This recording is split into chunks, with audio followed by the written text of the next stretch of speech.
Get Multiview on YouTube TV. Hello viewers, today you are going to learn how to get Multiview on YouTube TV. So let's get started.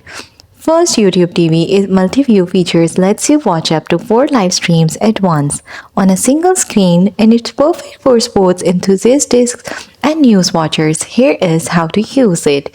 If you are using your smart TV and streaming devices, open the YouTube application and start watching a live game or event. Press the down button on your remote to access the multi-view option, then select the streams you want to watch simultaneously. And if you are using a mobile device, open the YouTube application and play a live event. Then tap the multi-view icon on the player and choose from the available streams to watch multiple events at once. Always make sure your YouTube TV app is updated to the latest version, and Multiview is currently limited to live sports and certain special events.